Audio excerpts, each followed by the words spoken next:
Treasury Star Parade.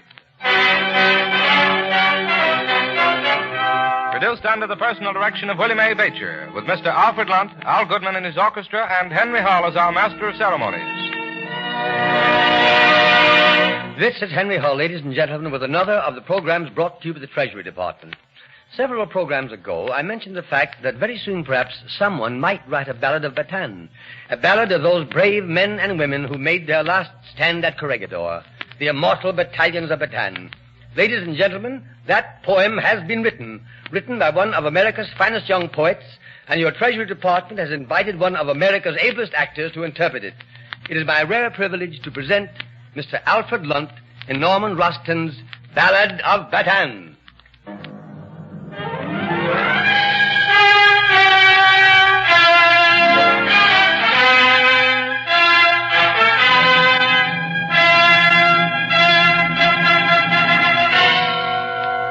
History is a branding iron. Burn this day deeply into our memory.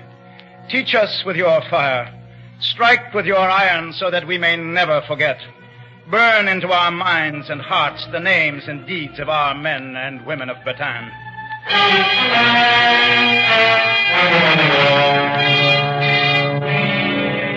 This is a day we will always remember. This is the day they came out of the east like poisoned arrows and struck.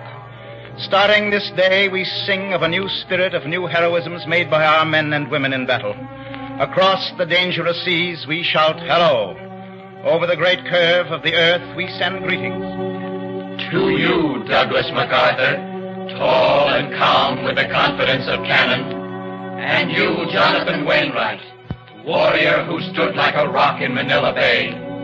To you, soldiers, living and dead, Americans all who held out on that island, who fought on the beaches and the stone hills until you were blown out of the sea, here is your poem.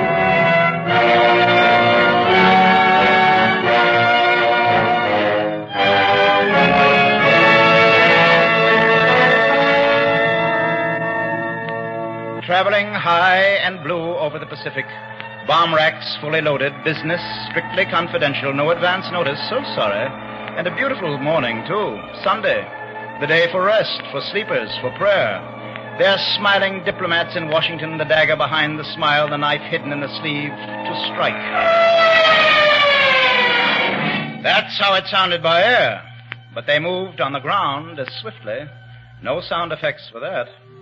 The reptile moving through his jungle makes no noise, and they were as reptiles moving through the Philippine underbrush with cotton pads around their bodies.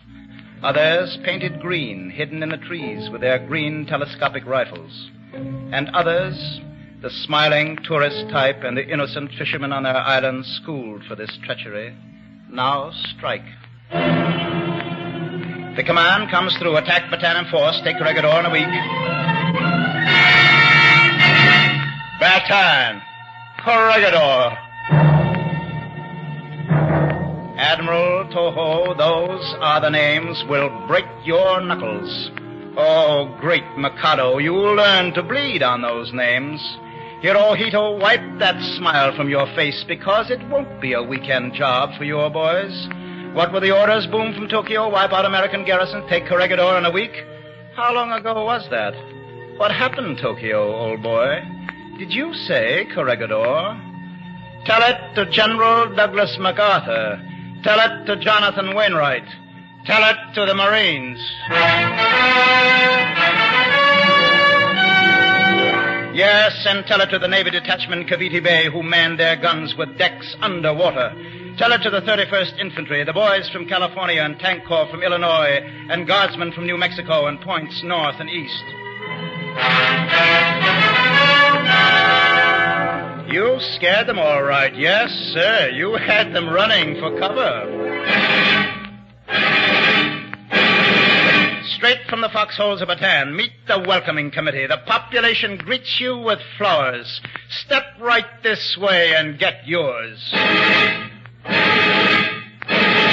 And did you tell it to Captain Wormuth, the one-man army with its Tommy gun? He's scared, too. Listen.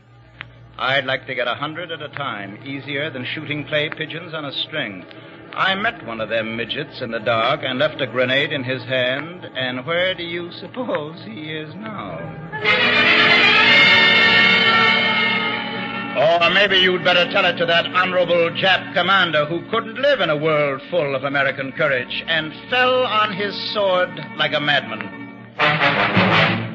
Yes, and tell it to those 10,000 Yanks and 27,000 Filipino scouts. Brown and white they stand together under the blazing sun and the hot winds, and the sun burns them all one color. And their blood is of the same color. And as long as there's enough ground and guns, they'll fight like no other army in the world.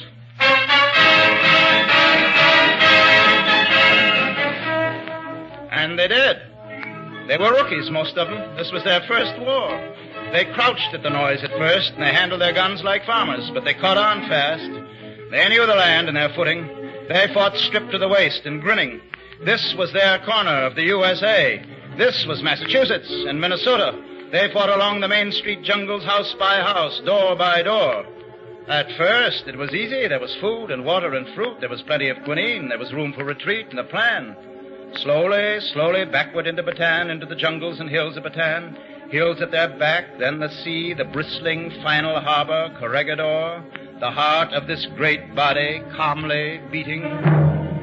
Weeks rolled with a hot blue sky into months, and the dry wind came in from the sea at noon like a blowtorch.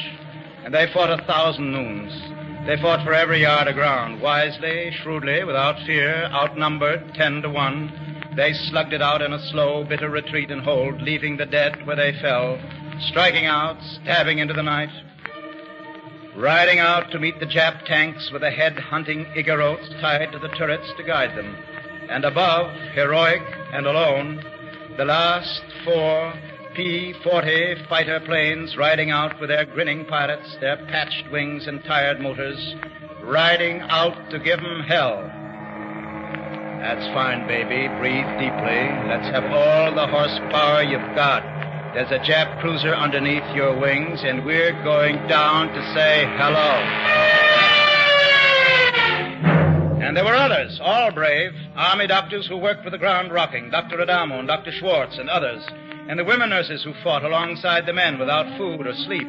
Yes, even with malaria and the quinine gone. Quinine, precious food of the jungle, gone. Malaria striking with its silent terror. They rammed the short finger of Bataan at point-blank range day and night. They pounded the sky like a drum hour after hour, day after day. They controlled the sky and the sea, filtered through the lines like locusts. They kept on coming. They took their time. They had plenty of time. And corpses. This was only an island, a target, and there was no road back for our men. Home was the ground beneath them. Their life was the length of the island. And there still was some time left. Time to think of Mary and Pop and the green lawn ready for mowing and lakes in the summertime and love and how the Brooklyn Dodgers were hitting. Time to sing a little. I don't want to set the world on fire. Just one little flame in Tokyo will do. You listening at home, safe in your chair, surrounded by your safety, who do not feel the bullets strike or the sun's whip on your back, how can you know these weeks of battle? How can you feel the bayonet turn in the wound or gangrene eating the bone away? What image describes the grenade exploding in a foxhole to the loneliness of an evening? How do we tell the anguish of thirst? How is the leaking blood weighed and described? And at night, even then, peace was absent. The sniper's bullets were everywhere, smokeless and sudden. Artillery made sleep impossible. Hunger stood like a shadow beside each man, dimming their eyes, and the rifles faltered. The hand began to lose its power. Water and fruit were gone. Malaria hung like a weight on their eyelids. They began to slaughter the horses. The body is only flesh and blood. Though the spirit is a steel spine, the body can be broken. Hunger and thirst and fever can bring even a giant down. The enemy broke through, pushing them back to the water, and still they fought along the wild strip of beach, fighting till the waves went over them. Those who had the strength, men and nurses, tried to swim the 3-mile bay to Corregidor, tried to fight the shark-infested waters under the roaming eye of planes. Oh, you flying assassins in your armored sky, look away this time. Don't see them. Did anyone say mercy? Does the new order deal in sentiment? Did the swimmers expect any mercy, even in the cool, wonderful water? Does anyone ask mercy from murderers? There's the kind of mercy, the pure-blooded Aryan kind.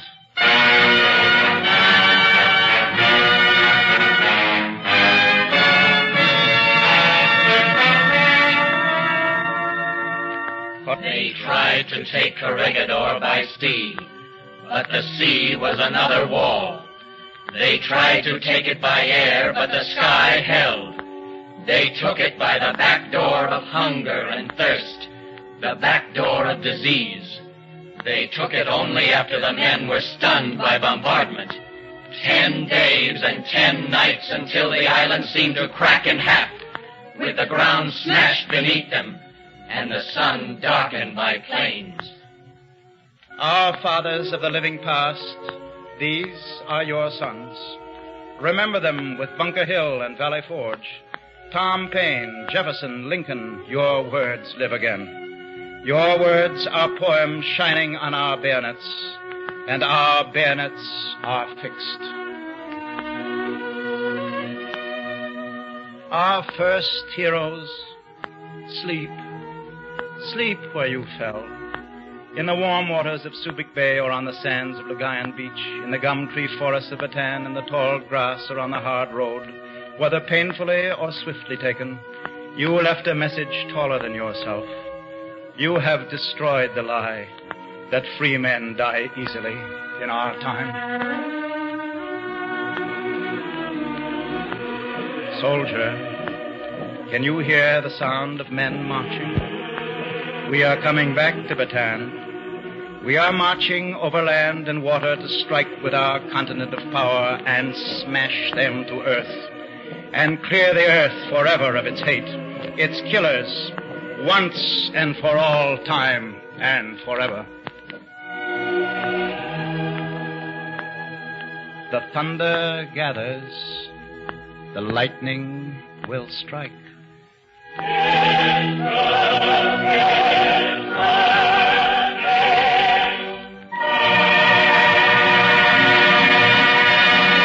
History is a branding iron, and the courage and fortitude of the men and women of Bataan will burn in our hearts forever. They are doing their share. Are we doing ours? Our call is the war bond quota call. It has been sounded throughout the nation, in every state, in every county and city and town and farm. $1 of every 10 must go into the war chest of our country, invested in United States war bonds. This is not an appeal, not an oratorical urge, but a statement of every American's duty. Every one of us must make plans now to meet each individual quota, 10% of all income, all of it, from every source. Put $1 out of every 10 you get in United States war bonds. Remember, this is your country. Keep it yours.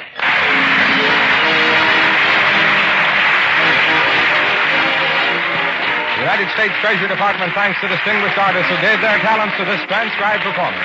Mr. Alfred Lunt, Mr. Henry Hall, Norman Roskin for his stirring poem, Ballad of Bataan, and this station for the use of its facilities. The orchestra and chorus were under the direction of Al Goodman.